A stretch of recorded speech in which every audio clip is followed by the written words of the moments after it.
What ends up happening is Vladimir Putin last night, Kiev, which is insane. Okay. Basically saying, I hold the cards. Okay. It's not Zelensky that holds the cards, and it's not Trump that holds the cards. I hold the cards. Recognizing that Trump is in a dangerous position, or rather a politically tumultuous position, considering that he ran on ending the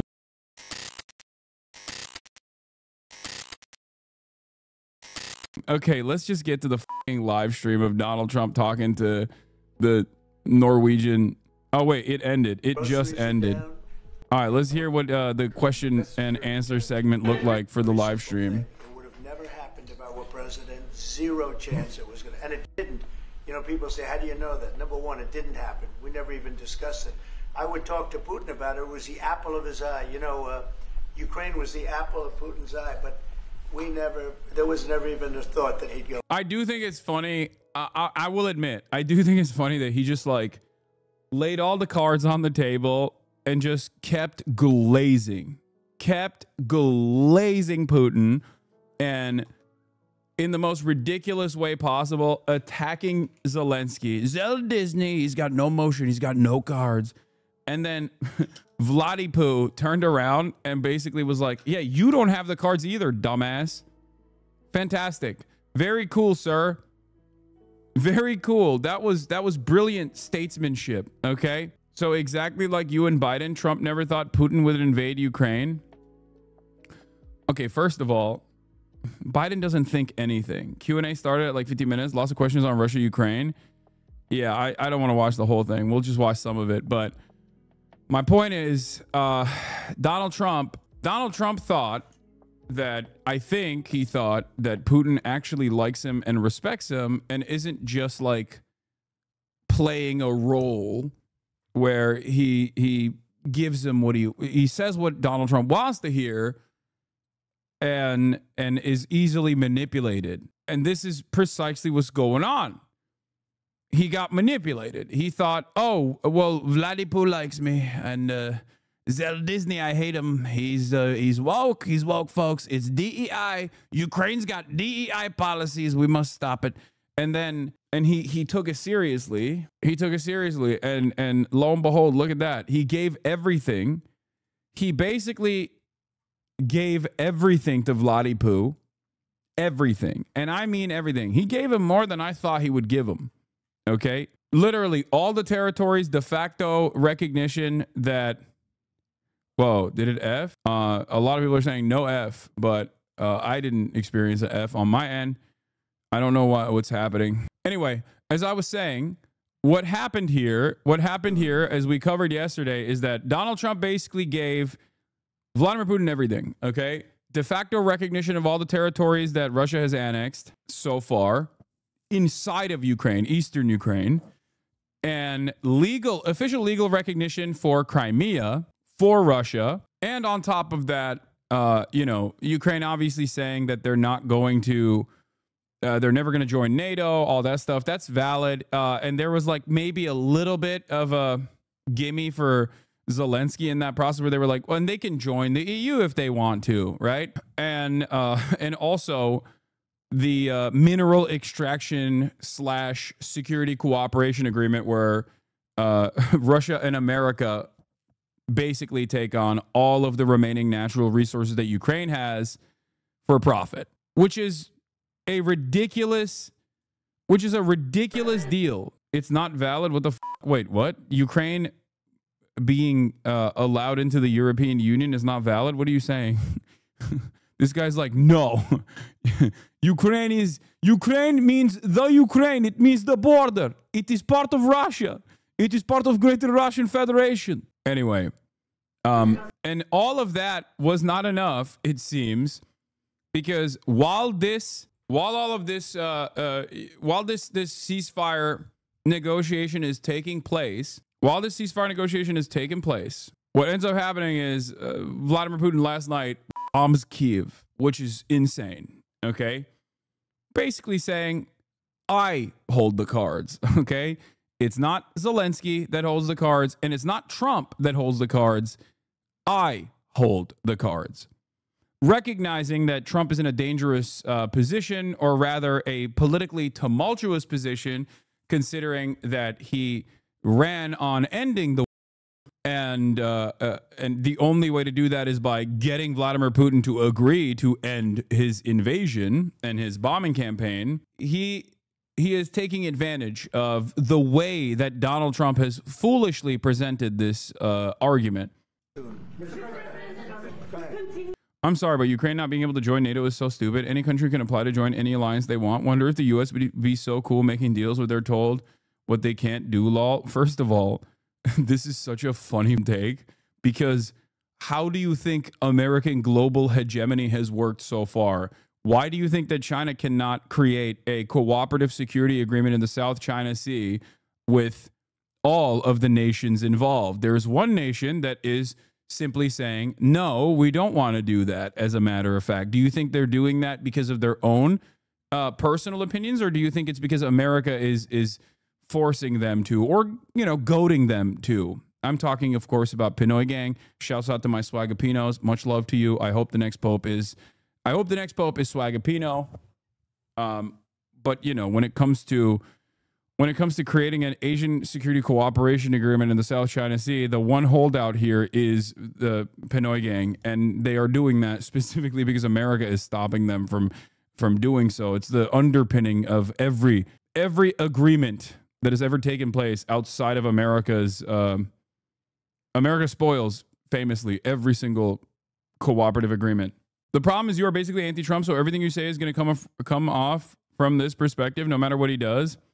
I think you haven't been in here long enough, because even on accident, if Donald Trump ends up arriving at the correct position on foreign policy, and it does happen sometimes, ironically enough, I do give him credit. Like, I don't care who is doing these decisions. I famously, in his first term, praised his handling of Korea. You just proved what I said? Wait, no. What? I thought you just said peace talks were over and Putin fooled Trump, or is that just wishful thinking?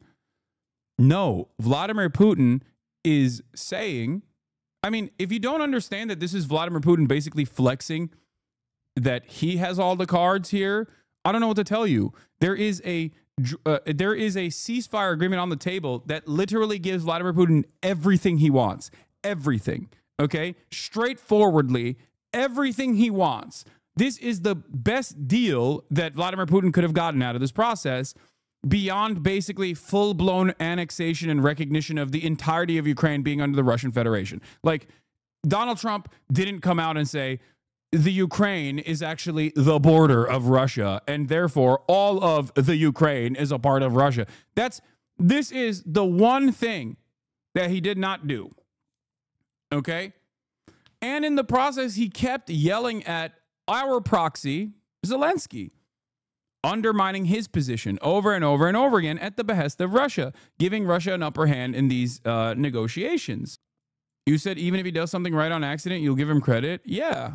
What's the problem? I didn't just prove. You just prove what I said. I don't think you understand.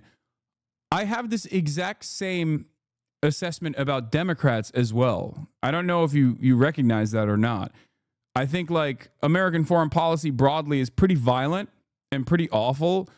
And every now and then they accidentally arrive at like a good position, Democrat and Republican alike. And I will recognize that. Yeah, I said during the Gaza ceasefire, for example, that although I believe that there is a nefarious purpose with the ceasefire, it's good to offer a moment of respite to the Palestinians, for example. Like, the Donald Trump administration showed that the Biden administration's incompetence was great, that they just simply couldn't make a phone call to shut this up, to shut Israel up.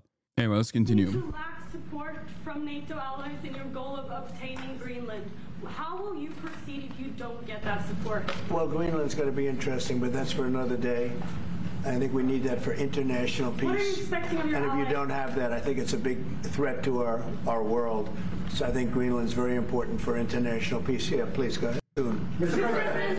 I wish October 7 never happened to begin with. Ukraine would be in a better position. No, it wouldn't. Ukraine's issues against Russia isn't a lack of equipment. I mean, that's part of it, To say that it's not just a lack of equipment would be false.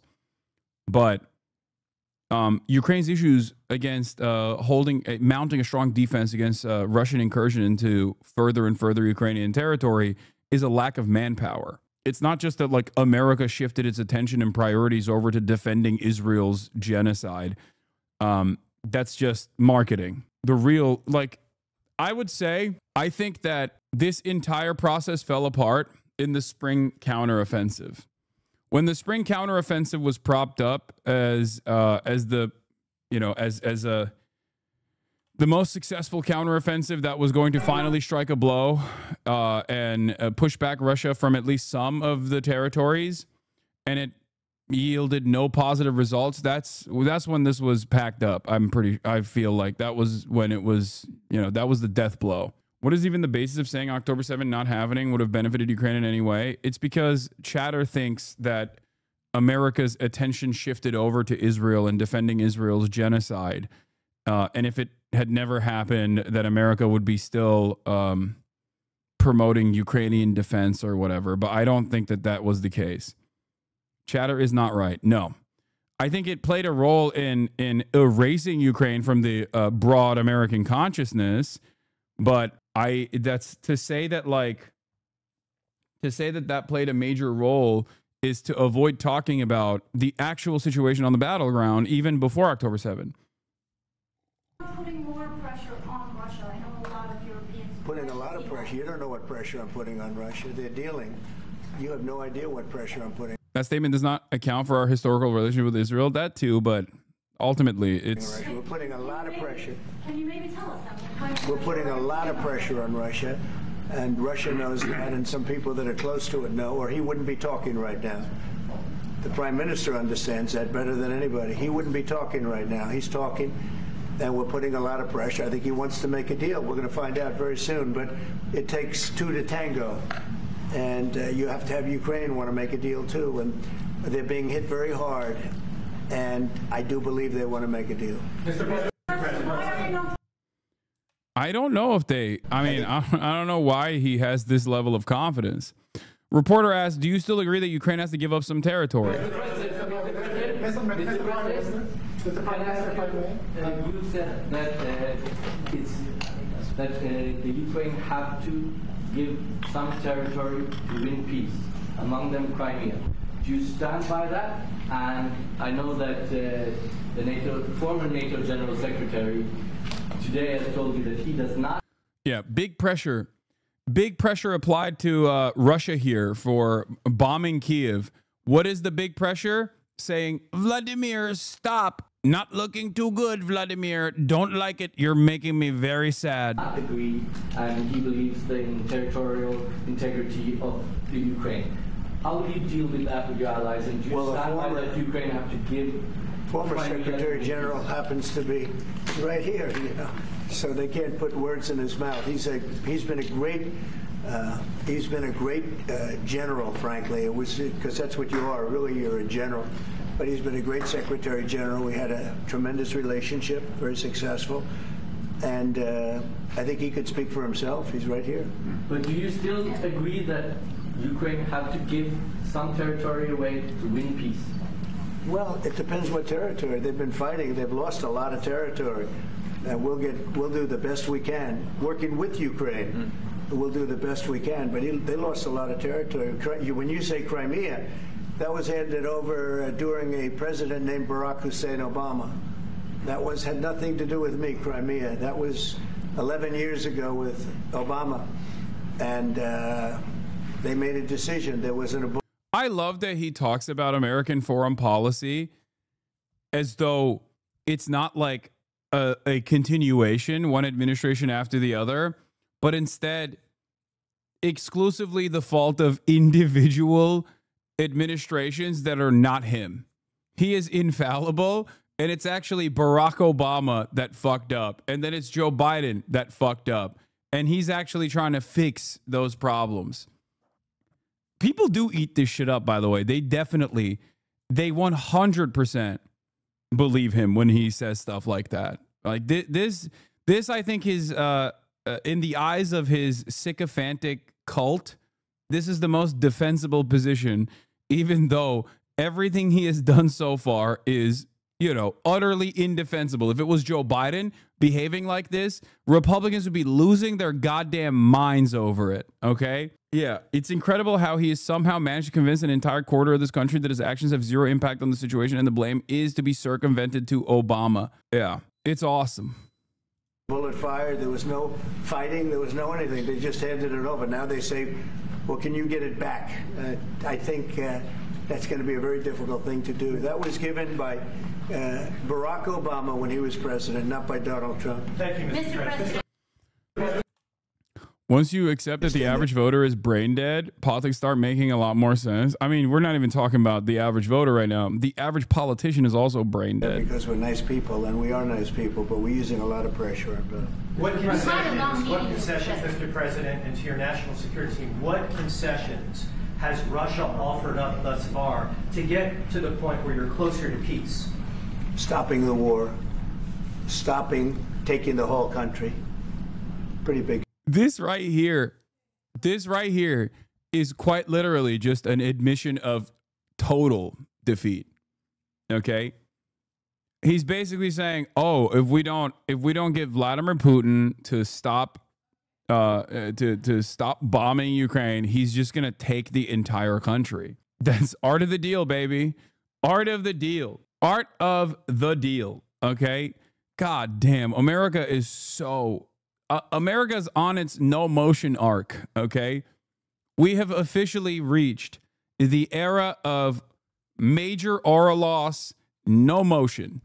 We get no bitches. Our weed is no longer stinky. It is no longer loud. Our weed is quiet. And we get no bitches whatsoever. We have no motion on the global stage. Major aura loss for the United States of America. It is crazy. It is crazy, dude. You know what the Bernie does to the Palestinian cause on the other side? You do that for Kashmir. The poor Kashmiris are being blamed for Hindutva fascists and their pogroms happening in Kashmir that no one is covering. No, I'm not doing that. I said I'm going to get to it today. I'm going to talk about it today. I brought it up in my Instagram stories when I was doing my Go Live post. Also, it's ridiculous, okay? It's a fucking ridiculous statement to make because I have talked about, is it effing again? What the hell is going on today? It's not on my end. I don't know what this is. I don't know what's happening.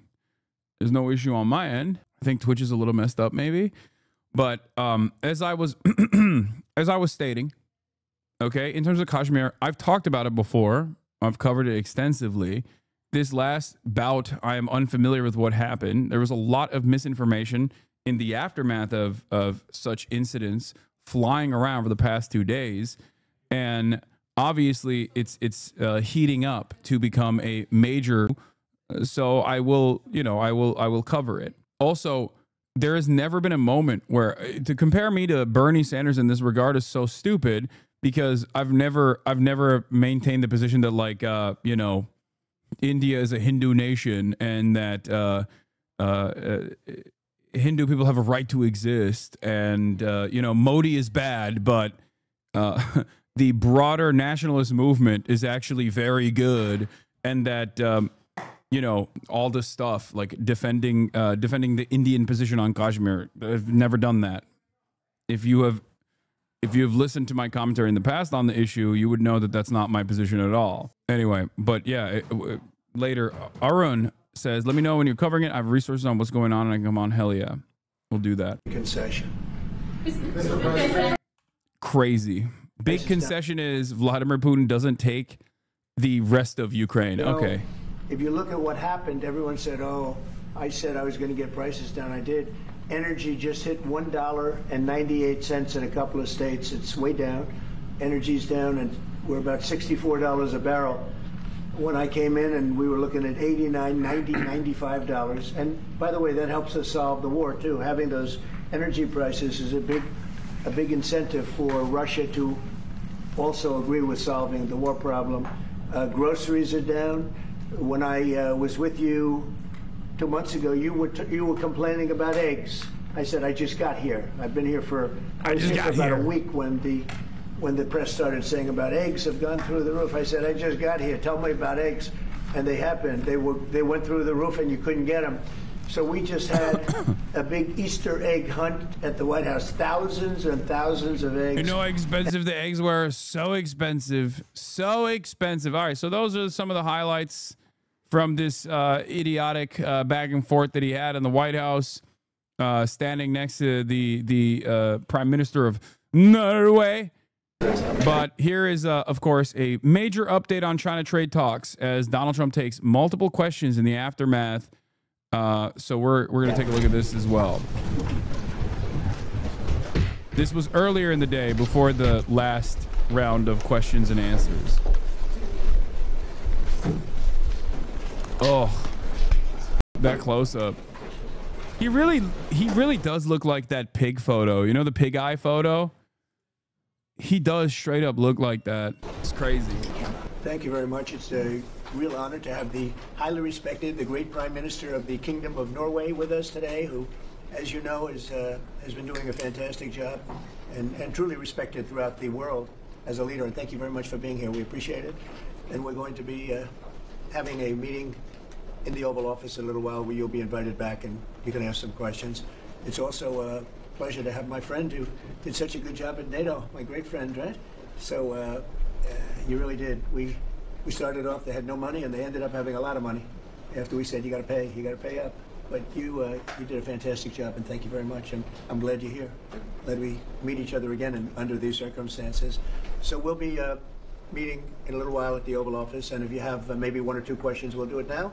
And after that, we'll go to the Oval. Mr. President, on Russia, do you still believe that Putin is serious about peace given the events overnight in Ukraine? And if that bombing doesn't end, are you considering new sanctions on Russia? So we are thinking that very strongly that they both want peace, but they have to get to the table. We're waiting a long time.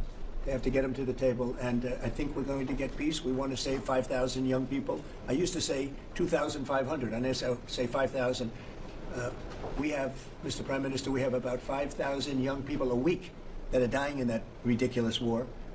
And, you know, I started out because I didn't like all the money that we were paying, and then I realized how many people were dying. And that's by far the more important element right now. I'm saying we can save thousands of people. I don't like that it takes long at all, but I think they both want to make peace. I do believe so. There's a lot of hatred there. There's a lot of very bad blood, a lot of distrust. But I think I hope we're going to get there for the sake of a lot of young people that are dying. Has Ukraine ever reached out to non-NATO Eastern European countries that have a similar relationship with Russia at the moment, like Georgia, to join the war in solidarity? I'm not pro-war, but there's no ceasefire armistice. Ukraine will have needed boots on the ground helping them. Are they just cooked? So as far as Ukraine goes, I've said this before. There are a couple options on the table, okay? Either you take the shittiest deal of all time, led by Donald Trump, the shittiest deal maker of all time, where you basically sell off your natural resources and allow Russia to permanently annex Eastern Ukrainian territories, maybe move into an insurgency battle later down the line to make it costly for the Russian occupation to the best of your ability as you train, you know, troops and whatnot and engage in acts of insurgency, right? Which is what I suspect is the, I guess, in all of the shittiest options of all time, this is the best possible option that is in front of Ukraine, right? This is the one that at least the Trump administration is putting forward. The other options in terms of continuing, continuing the war are as follows. One, Ukraine says no to this deal. America removes its support for Ukraine. European allies try to make up for the demand in weapons. It's not going to work. And in that process, you know, they lose out even more territory because they don't have a standing military that can withstand further Russian incursion. Now, if that's what's going to happen, there's a couple different things that the European partners could do, right? One, Ukraine lowers the age of conscription from, as they did, from 27 to 25. They lowered even further to 18, basically eroding its future, destroying its future in its entirety, right? They lower the conscription to 18. More forcible conscriptions take place. There's already a lot of issues with deserters and corruption in the front lines. Why do you hate Ukraine and Kamala and love Trump and Russia? It's because I'm agent of Krasnov. All right.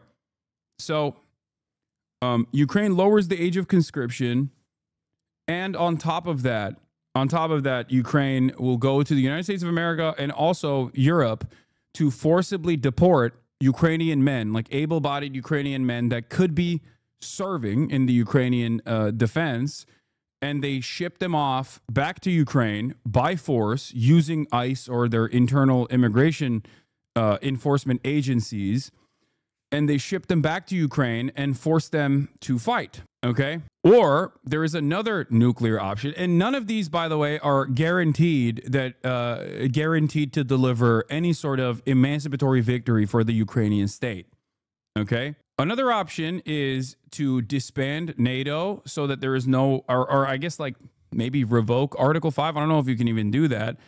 If the European states actually wanted to truly defend Ukraine, they would need to send their own personal military to Ukraine. But as it stands, they can't send their personal military to Ukraine. There's many issues with that. There's not a lot of combat readiness for a lot of European countries in general. But like Ukraine needs manpower, right? They need manpower. You say, what about mercenaries? Well, they have already done that. There's a foreign legion, right? A lot of people have volunteered to go and fight in Ukraine. It's not enough. Clearly, that's not enough. So what needs to happen, what would need to happen in this process is basically like standing militaries and special forces from European countries to go and fight at the behest of Ukraine to defend, to push back Russia from Ukraine, to deliver a striking blow, to deliver an actual blow to Russia that says Russia has, to force Russia to concede, okay, to change the dynamic of the battlefield as it currently stands. Now, that is also complicated. Part of the reason why it's complicated is because all of a sudden that opens up Russia to attacking European infrastructure, to opens up Russia into directly going to war with a lot of these European nations, right? And as it stands, while Russia being a nuclear nation, as it stands, Russia does engage in nuclear brinksmanship, and also on top of that, given that these are NATO nations, currently, Article 5 would be triggered if there are direct American or European NATO nation troops inside of Ukraine fighting against Russian troops, okay?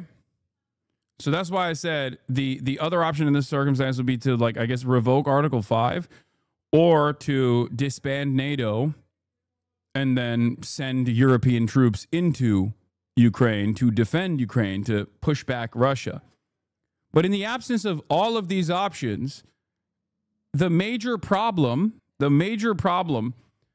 that exists for Ukraine is a lack of manpower. It's not just that there aren't enough weapons in the hands of Ukrainian soldiers. That certainly is a factor as well, right?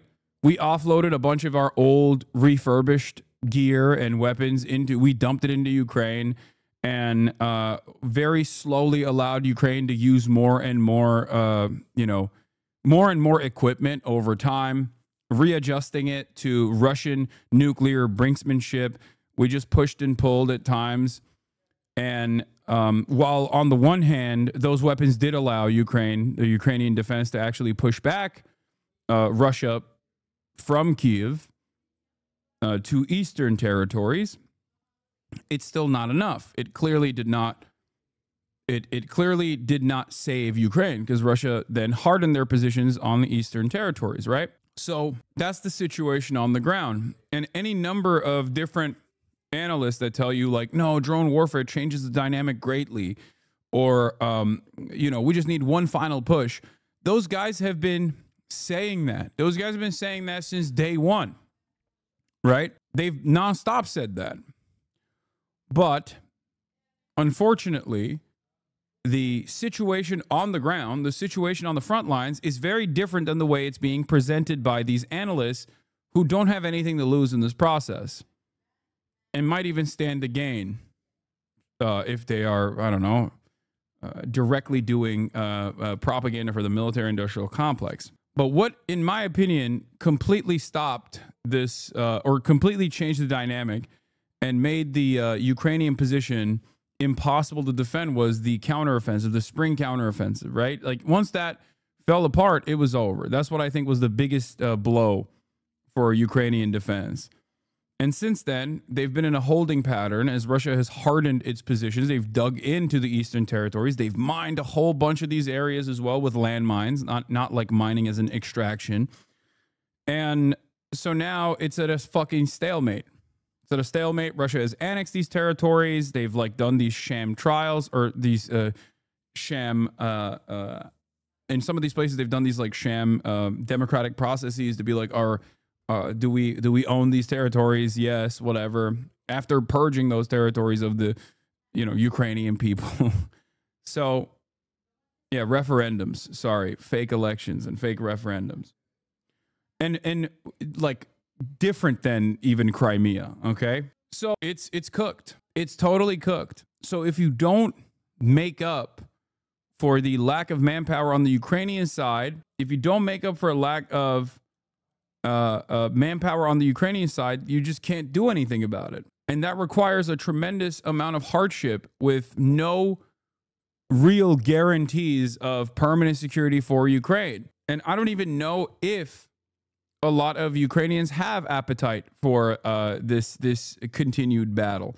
And I'm not just talking about the NGO people that you hear from that don't have to fucking serve in the military, and their job is to literally tell you over and over again, no, Ukrainians have tremendous appetite to continue the fucking war, and we just want to do it.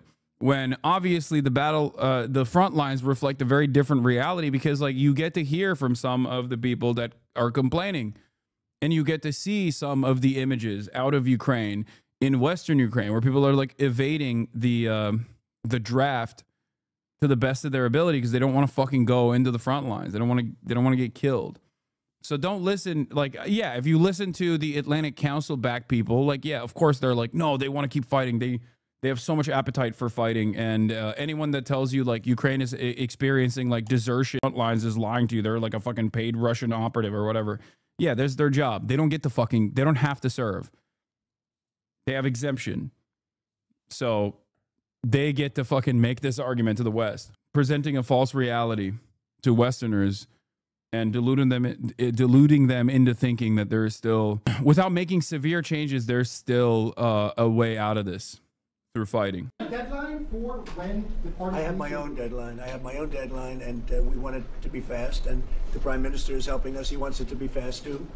And I think everybody in this, at this time in NATO, they want to see this thing happen. So we have a deadline, and after that, we're going to have a very much different attitude. But I think that has a very good chance of getting done. Ukrainian here, people were looking at Trump to fast track this stuff. Guess they were in for a surprise. I'm a 25 male ready to be drafted, by the way. Are you in Ukraine? Important ally to the U.S. What can Norway do? Just keep doing what they're doing. We have a very good relationship with Norway. Great leader, great people. I know many of the people in Norway. And it's truly it's an incredible country. So all they have to do is keep doing what they're doing, I think, is probably the best answer I can give. Yes. As you pointed out, the former Secretary General of NATO is here, Mr. Stoltenberg.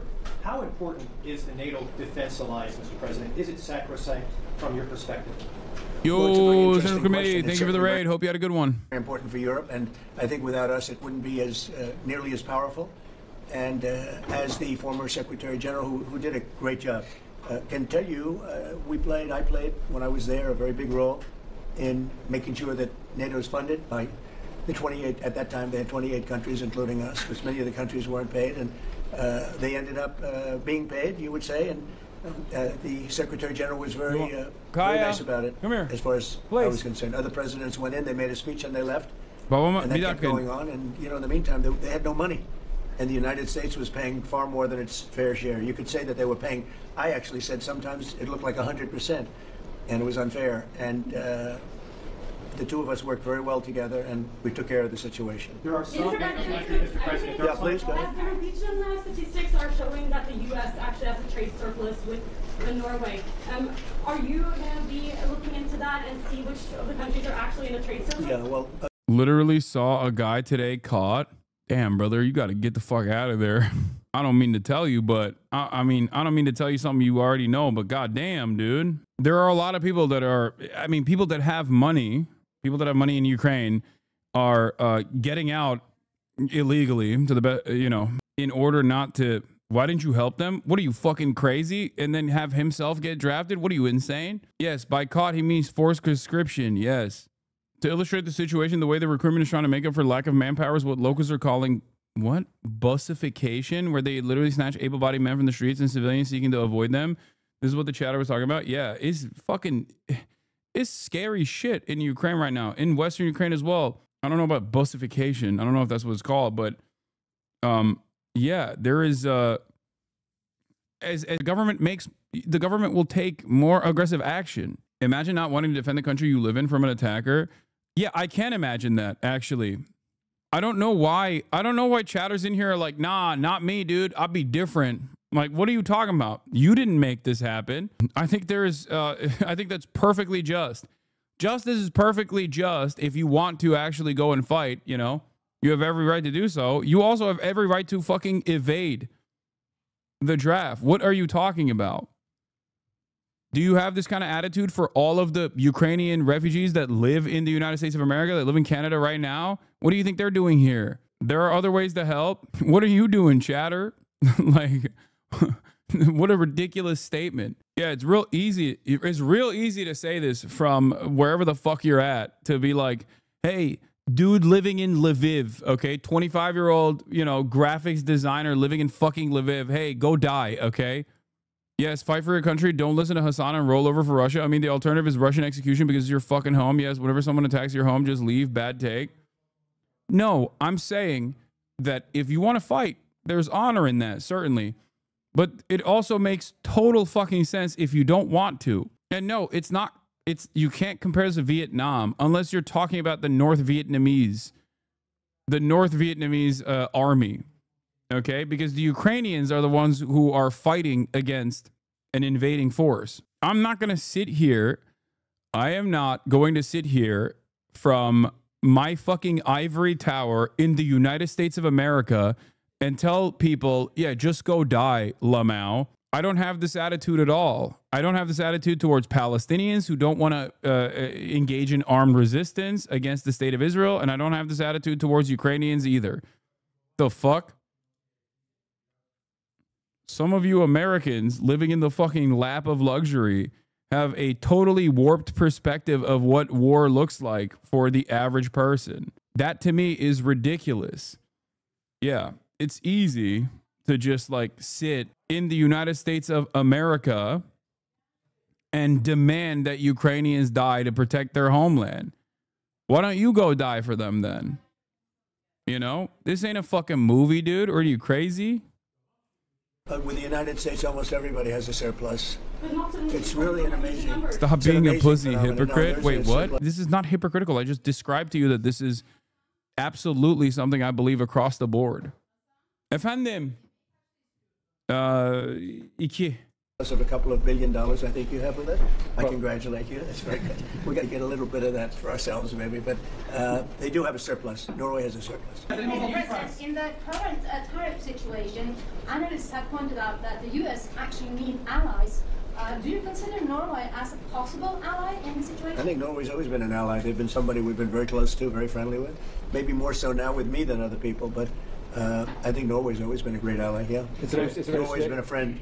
That's a very strange question, actually, because the U.S. is our lead ally, and we build on a relationship which we will talk about now, Mr. President. But it's of high relevance, and I'm very happy that we have Secretary of State and Secretary of Defense. Right. So this is a very strong tie. But it was a question about ally in the tariff situation specifically. Tariff situation.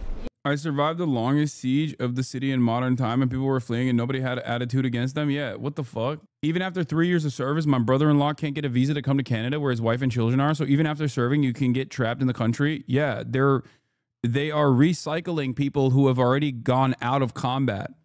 Again, this is desperation. Okay, this is out of desperation. The Sarajevo siege, goddamn. The Ukrainian word translates to busification, or the process of snatching people and throwing them on the buses to the front. Yes. Oh, well, that's we're talking about a different type of ally. No, in this case, he would be very much inclined to be an ally of Norway because he wants to make the best business deal possible. And Norway and the Norwegians are great business people. They're great traders. They're great, very smart nation, very well-managed nation. Just tell chatters that you would tell Palestine to get out if they had a way out and not just full-on encourage them to go to the front lines. Yeah, that is what I have said. I've actively worked with Palestinians that are still trapped inside of Gaza to try to get them out as well. So, no, this is something that I absolutely believe across the board, unconditionally. Has been for a long time, and in particular now with this leadership. But we'll be talking about trade and other things, and I think we're going to come to a conclusion very quickly. Mr. Prime Minister, I was wondering whether you think that Donald Trump, for his effort in Ukraine and otherwise, deserves to be nominated for a Nobel Peace Prize. Well, I salute President Trump for having been taking very important initiatives to get this conflict towards an end, which both parties deserve. We need to have a ceasefire, save lives, and move towards something which is more secure for Europe, for the people concerned. And on that we work together. And I look forward to go into some details because we are at a critical moment. On that price, that is a committee taking care of that, which is completely working on its own terms, and I cannot comment on that. Mr. President, but thank you. Leftists don't fight, only talk. I like that question. Yeah, please. A question on China. Can you clarify with whom the U.S. is speaking with China? They're saying it's fake news that trade talks are happening. Well, they had a meeting this morning, so I can't tell you. It doesn't matter who they is. We may reveal it later, but they had meetings this morning, and we've been meeting with China. And so I think you have, Jeff, as usual, I think you have your reporting wrong. Thank you very much. We'll see you. We'll see you in Saturday. Yeah, so the Trump administration is now claiming that China is actually talking to them. China is saying that they're not. Kaya, down. And that it is not at a stalemate at all, and that Xi is already making concessions or whatever. It's,